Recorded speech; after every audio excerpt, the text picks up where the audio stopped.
Hello everyone, as you can see I'm playing Kerbal Space Program and once again I'm Ewan. This is my third intro or recording attempt and well, you can tell I don't really know how to commentate on this opening part, but yeah, as stated in the title, I'm building a single stage to orbit space station. Here you can just see me building it. I'm building like this whole section. Which actually, now if I think about it, it kind of resembles the Saturn 1 and the Saturn 1 and the Saturn IB. The two earlier Saturns that came for Saturn 5.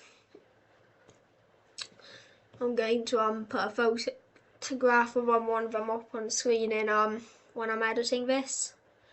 Yeah, by now I've already cut the video down to size and now I'm just doing the commentary. Yeah, now you can see me making the payload bay. There you can see me installing the solar panels. And you could actually see I briefly wanted to install an extra pair on the top and bottom, but I decided against that. You can just see me folding everything up. And then there is me installing a couple of RTGs. Which aren't the stock RTGs, by the way. Those are ones from, I think, modular rocket systems. Yeah, but they're one of the ones from mods. Oh, now you can see me adding in a bunch of docking ports.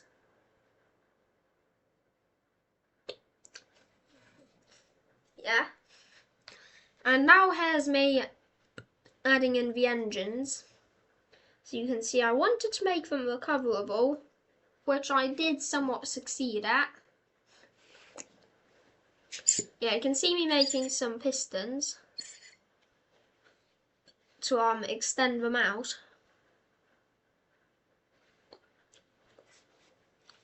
And yeah. There's me adding a fairing and then realising I don't need that awfully big structure. Yeah, and I don't know how to commentate on all this. Yeah. Oh, there's me decking out in British flag. Yeah, I'm very British, as you can probably tell.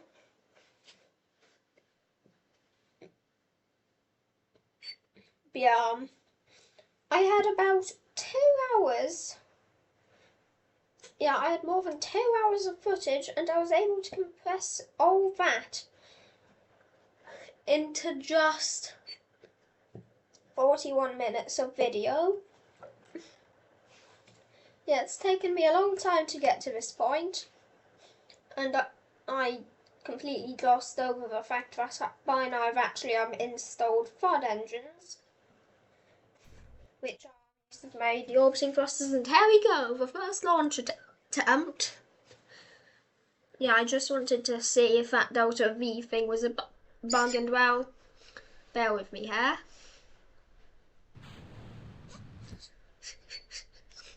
Yeah, you can just see, oh my god, that's beautiful. Yeah, I ended up spending a little bit configuring everything here. And I also eventually turned on auto strut and added a couple of struts inside the payload bay. Or yeah, the service bay, whatever it's called. As if you saw during that launch attempt, there was a bit of wobble in the top, probably due to that very odd structure. Oh, you can see me cutting down the entrances. I only really needed 4, and you can see me adding all of the tubing stuff. Yeah, you can see it took me a while to figure out that it was apparently the heat shield causing problems, so I scaled it down and added more, and here goes the launch.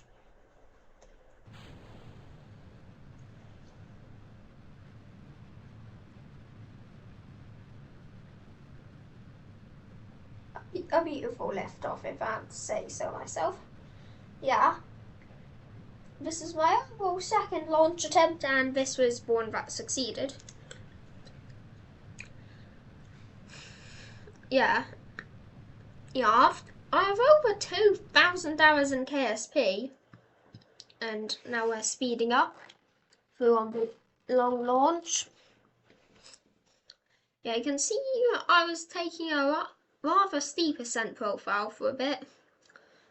Apparently the optimal ascent profile is well, you want to be at 45 degrees by the time you're 10,000 meters in the air, or 10 kilometers, which I don't know how much that is in miles because I'm British and I use the Chad metric. Yeah, I'll put up a little thing on screen showing exactly how fast that or how high that is in miles. But yeah, now we can see the gigantic rocket breaching the upper atmosphere. Reached 40 kilometers, and you can see me starting to turn to circularize.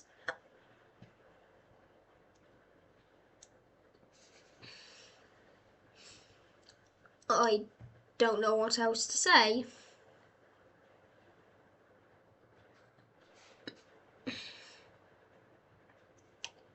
Yeah, you could quickly see me making a circularization maneuvers. And there go my fairings, which will help save weight.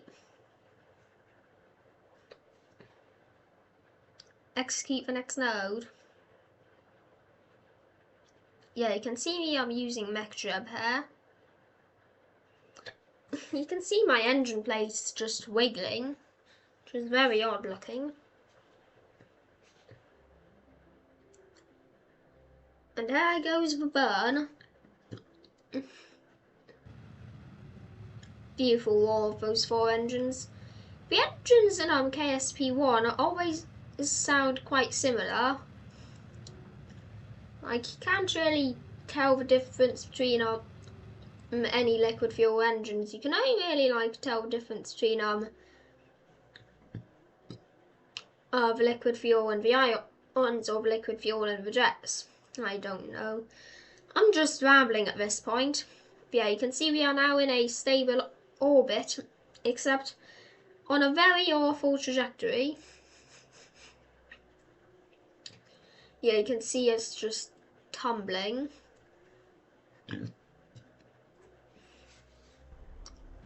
Yeah, I just decided to stabilize myself with one final puff of the engines. And now we're in this very odd orbit. It actually somewhat helps, considering that it actually allows us to go into both space low and high above Kerbin. And although this is a sandbox save, that would allow for some good research if this was science or career. Yeah, you can see us just rotating around to get the solar panels well aligned, and I completely glossed over the deployment of solar panels and the antenna. And there's the separation of the engines. Yeah, you can see the engine block right there. And yeah, I decided to oh yeah, this is the point when I realised my mistake I managed to drain out most of the liquid fuel from my tanks. So yeah, that was a bit of a blunder. So yeah, I had very little delta V, but I could easily deorbit into an aerobrake using just about 6.5 meters a second of delta V. So I didn't really have to worry. And you could see that I actually had to turn on infinite electricity because in my stupidity I forgot to turn it on. Yeah, you can see me just igniting my engines there. And now my periapsis is in the atmosphere, so I will eventually start aerobraking. Yeah, I will eventually enter the atmosphere and either burn up or aerobrake and then land eventually. And I actually noticed I could see the space station here. Kind of looks very odd in this state. And I have no idea why I just zoomed in on her. I guess I forgot to cut that out in editing. So yeah, you're going to have that part in the video, I guess.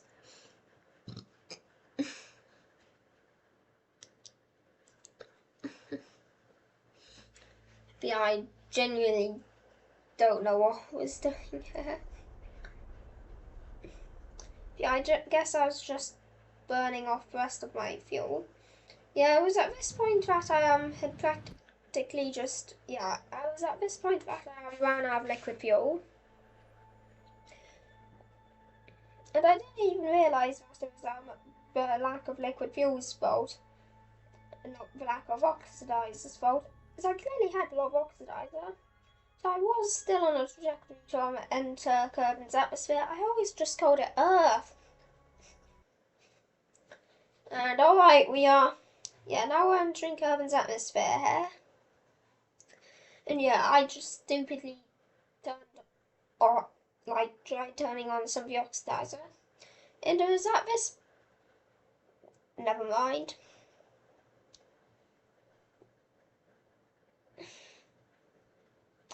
Yeah, you can just see me there, I'm turning on some of the oxidizer, stupidly not realising that I had already ran out of the liquid fuel that I needed. Yeah, I made some unlucky mistakes during this flight, to say the least.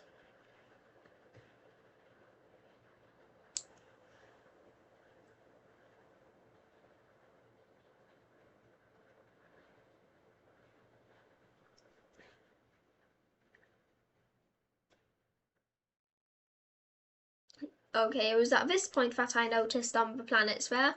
So you can see the space station was also there, and I was looking and I realised that two of my petals were starting to heat up. I'll call them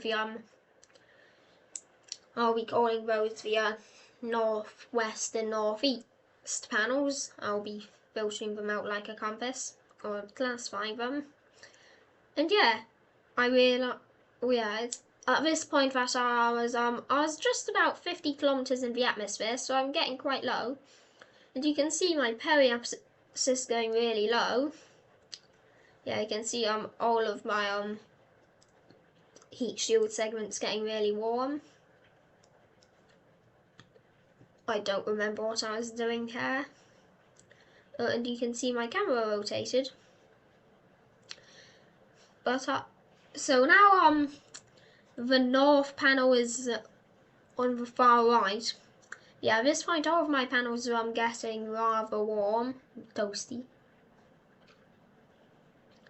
Yeah, and I just noticed that by now my apoapsis was already in the atmosphere, so at this point it was certain that I was going to be fully entering here. I didn't realise at the time how much drag these had. Yeah, I guess these are some very draggy parts. So yeah, I was and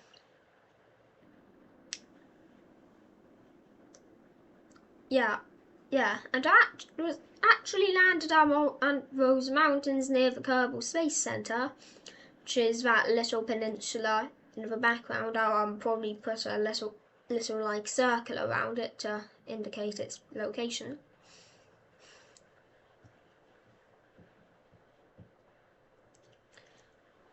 And yeah, I was just coasting a bit, and I decided to get lower into the atmosphere before I ejected my heat shield. Right, there go my parachutes being deployed. But then disaster struck. Yeah, I managed to destroy multiple of my parachutes, and I also ended up knocking off a bunch of those struts, which wasn't really a problem, but the parachutes were. And yeah, this footage was, by the way, sped up a bit, and yeah, it was at the last second that my parachutes fully deployed. And yeah, then I just coasted down to the ground. I heard some explosions, which I think were probably from those trusses you saw flying earlier, as well as probably the jettisoned heat shields.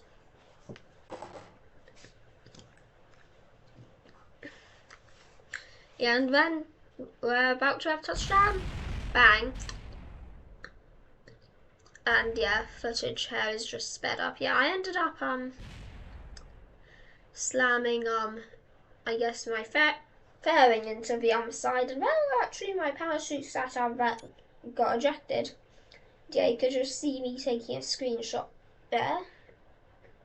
And now here we are just tumbling down the mountain. Fun times.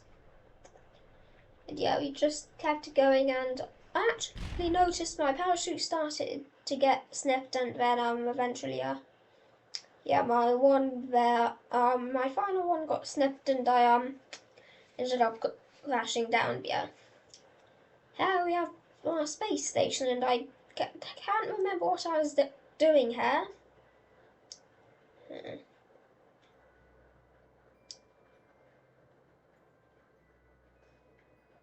Oh, I think I know what I was doing. Yeah, configure vessel naming, station, accept.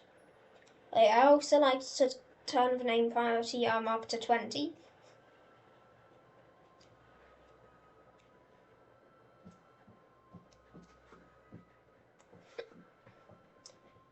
And then open the shield. Yeah, I've opened up my shielded docking port, even though that wouldn't really matter. And here's me building my crew transport vessel that would take the crew up to the space station. Yeah, I ended up picking Jeb, Bill, and Bob for the other mission. Yeah. And I'm pretty sure my reasoning why I can't exactly remember was probably since Jeb is pilot, Bill is an engineer, and Bob is a scientist. And yeah, you can see me putting in all the science there, as well as a few modded ones. And then I was just playing around with some more stuff. Adding in my monopropellant and our CS thrusters. And now I think about it, I just ended up putting some directly underneath the monopropellant tank, which ended up getting covered by the reaction wheel. But yeah, you can see me just building a rocket here, and you could actually see I used the modded engine for my my second stage, and then some modded decouplers for my boosters. I forgot to mute it here. Actually, I think I just wanted you guys to get an experience of what music would sound like sounded up. I think I'm going to leave this audio in. And here was my first launch attempt, and I quickly went to the map until I realised my boosters were loose. So I just reverted to vehicle assembly and got quick morph glitch, I think. Yeah, and yeah, I skipped over the parts where I added some struts. It's quite quick anyway. Yeah, you can actually, I think you might have at some point been able to see those struts inside of the other tank or the payload bay.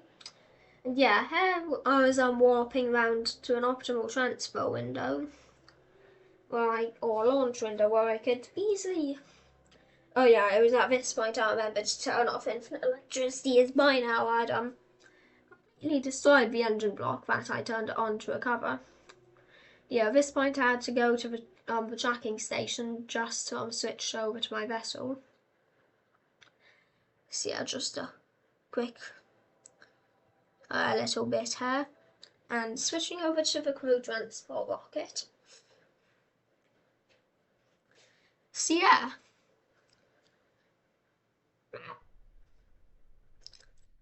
At this point I've run out of things to commentate on, but here goes the launch. Oh yeah, I only now mentioned that I actually added a couple of extra yeah, I ended up adding a little bit of oh yeah, I added some launch clamps. My mind's just completely blanked out there. You can see I actually ended up taking a really steep ascent profile, and that's because I'm pretty sure because I was just being really ignorant. So yeah, it's not been a very inefficient round. So yeah, eventually tilted over a little bit.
I just realised that since I had laid down, you guys couldn't hear my voice.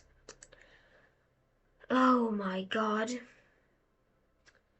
Yeah, I don't think you guys can really hear me. Oh my god.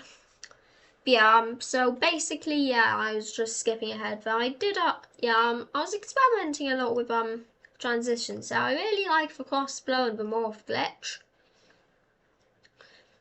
But yeah, at this point, yeah, you could just see me, I cut it ahead to the, home and transfer, and yeah, I ended up, yeah, I went back out of the map.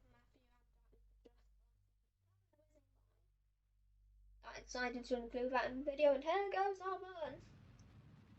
A nice 10-second burn. Bees. I was just testing the microphone there. There we are. See that.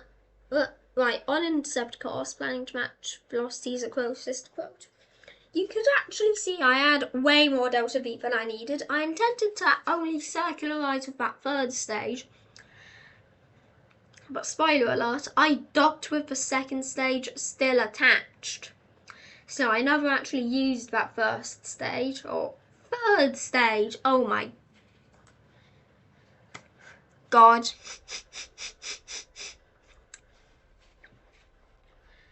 Bees.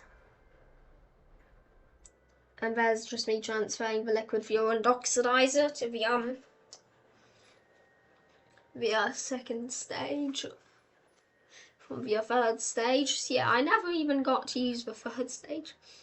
And you can see I had both some RCS thrusters from the final docking that I never used, and then a quick heart transition to the docking, mainly symbolising my respect for you like 50 subscribers. Such a small channel, and this is I don't bloody know what to say anymore.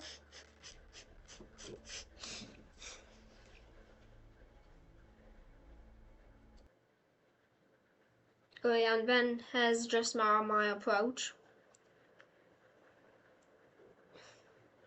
Yeah, I had those flingatrons I added. Those were specifically designed for deorbiting. But I never actually had to, or I don't think I'll ever need to use them.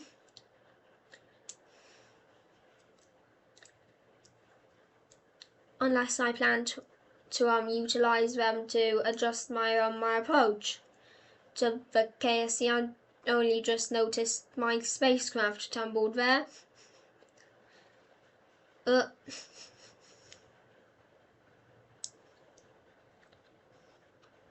Yeah, and there we go. You can see yeah, you probably recognise what I'm doing if you've ever watched if you've ever watched Matt Lown. Yeah, I learned this strategy off of him, where basically you just want to sort of realistically docking, you just want to point the target markers toward each other and get vessels to move towards each other, and eventually you'll dock. There you can see me playing around with the whole cam VDS mod, which just provides with some nice shots. And yeah, I'm 26 minutes into this recording, or this commentary even. I think I was like maybe over an hour into the recording by the time I was doing this step. Yeah, this was quite late into the recording.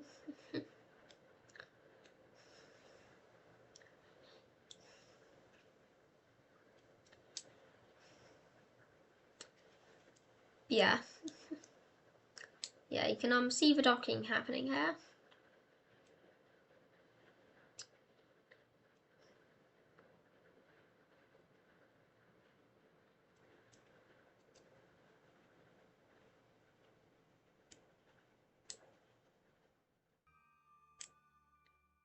And here comes the docking. Yeah, you can see our target positions there.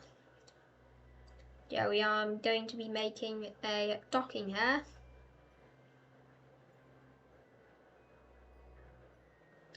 So yeah, we are propelling towards each other. And yeah, I very quickly turned up the ambient brightness so I could actually see where I was going. So yeah, if the kerbals look a little bit weird, that's because I've turned the ambient brightness over up. So this is technically still nighttime, just I've made it very bright so I could actually see where I was going.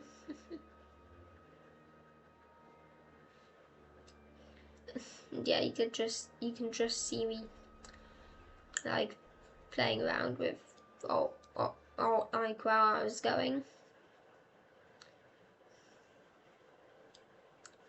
Yeah.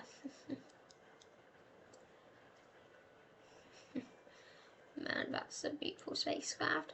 The moon over there kind of looks like one of those depictions of the dwarf planet Eris, which I'll put up on the screen when I'm editing this. Yeah, if you can't tell, I'm doing 2 phases of editing, cutting it down and adding the transitions, and then I'm just adding in everything else and some background music. So yeah.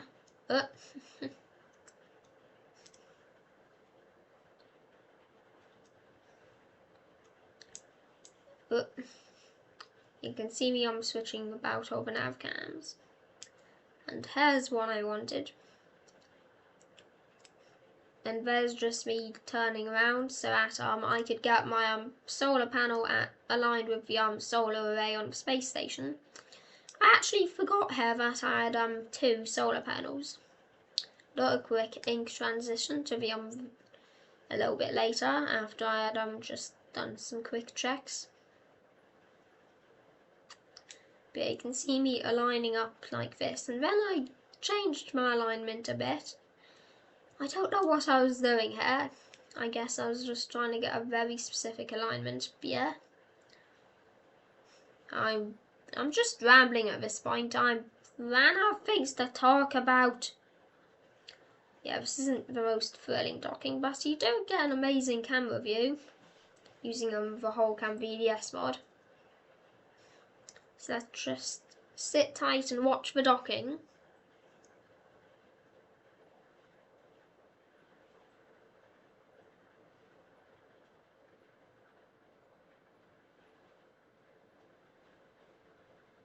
Boom, we have docked.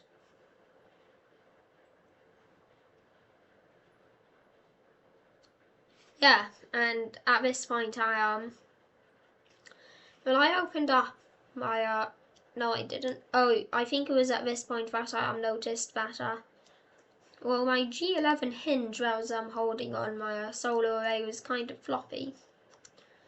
And I actually was trying to deploy my instrument bay on the CSM there, but I had to do some checking. Yeah, turns out I was saying right button and then look at that. And then I just reopened it so as not to cause any damage to the precious insides. And yeah, how is there 10 more minutes of footage? How did I squeeze out another 10.5 minutes from here? Yeah, you can see me, I'm playing around with the alignment angle here. I want to try and get that solar panel perpendicular to the main panel, but I failed. The main panel, I mean the solar array. Yeah, and yeah, it was at this point that I decided to just lock that hinge so it didn't just bob around a bit. I think it was at this point that I remembered to turn off the what's it called? Ambient brightness. So yeah, after a quick glitch transition there, you can you can actually see me now transferring over crew to the what's it called, space station. Bloody blanked out there and forgot the word for a space station. So yeah.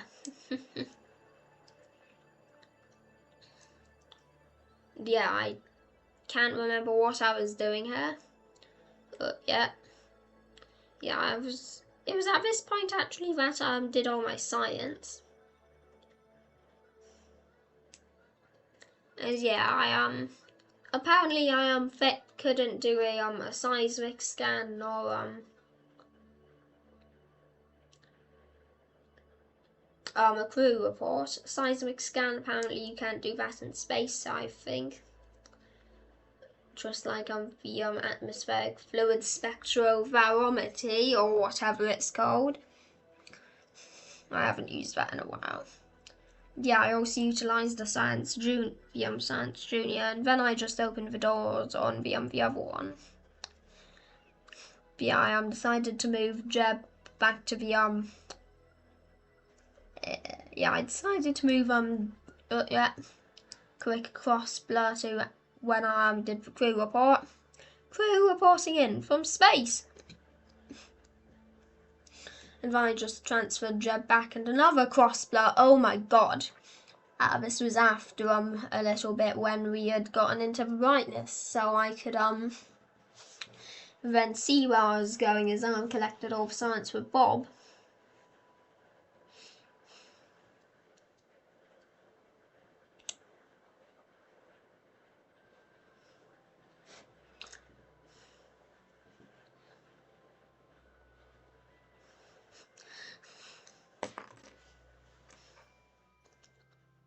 Yeah, you can really see how impressive this space station looks.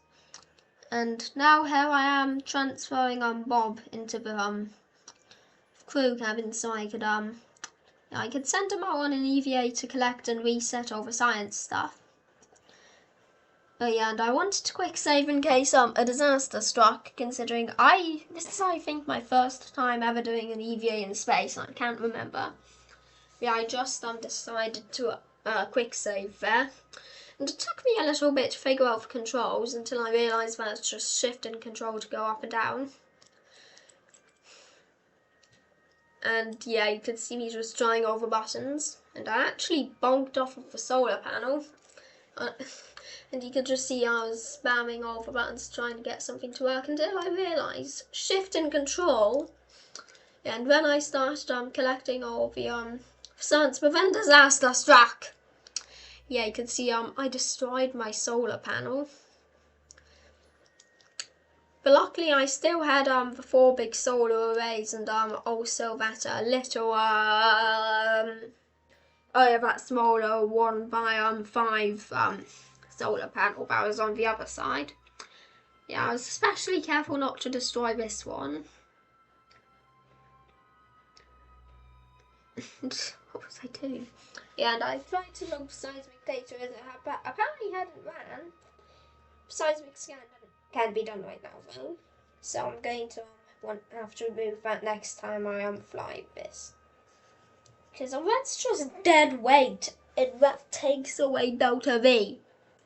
That's bad. So yeah, I just I just took all the data. And I had actually forgotten to take the mystery goo data. But don't fret.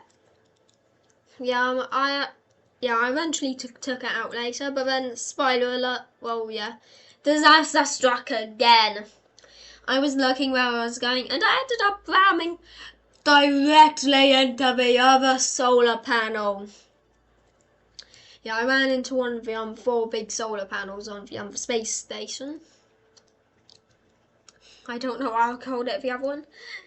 Listen, you can't expect this to be the best quality commentary. After all, I don't even have 50 subscribers, I don't think. And then yeah, I glossed over this, but I couldn't quite see it, and I ended up standing into one of my other solar panels.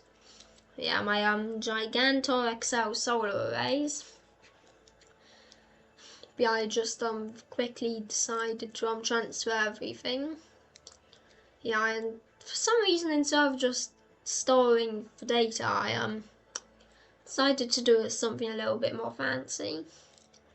And yeah, now I'm in Space Low. Space Station looks so goofy with without. Oh yeah, and then I did some more scans. Yeah, it looks so goofy with those only solar panels.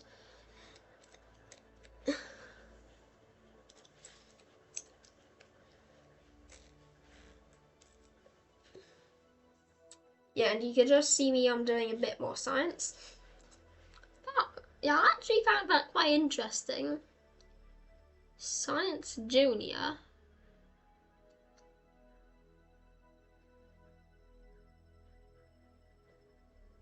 Then yeah, I also collected mystery goo, which I forgot to take because probably since I placed it in a very awful spot. So I also downloaded the data from Magboom, and I just yeah, I also restored that so we could rerun it. And then I actually yeah, I actually ran it. I forgot about this, but I got stuck on that. Oh my god, it's so goofy. Yeah, and then I just observed it again. And yeah, I am I was half thinking that I boarded, and I actually forgot that I can't have 2 or more crew reports at once in one thing. So yeah.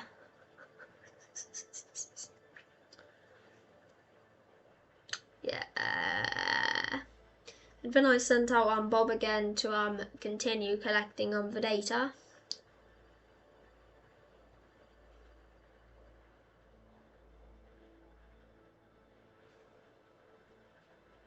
Collector data.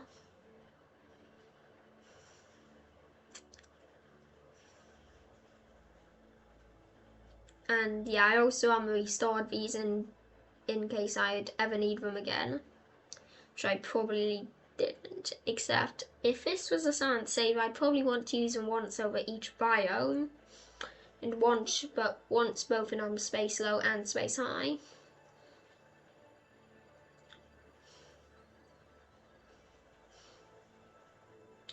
So yeah.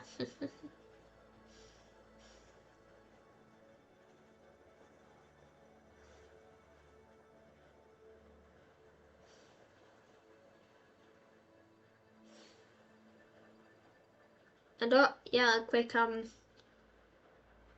yeah, very quick zoom out to my next one, where yeah, I went on to the underside to collect the rest of the data.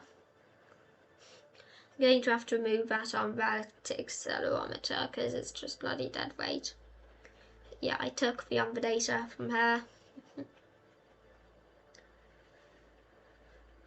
And then I also actually now just realised I bumped into the other solar panel. Yeah, I took all the data, and this is probably what took me so long. Yeah, I just collected all the data that I had stored. And oh my god, I forgot how awfully I tried to get back in. It's going to be so awful. My voice probably isn't even going to, my voice isn't even going to sound how it currently sounds. And then I also I moved Bob to, I think, full cab. Yeah, guys, don't forget to like and subscribe. I'll see you next time, and tell me in the comments what I should do next. This is a really fun episode. I actually had enough time to finish my. I have another 12 seconds. Yeah, just like and subscribe, comment down below what you want me to do next with this series, considering this is going to be a series, and I'll see you next time.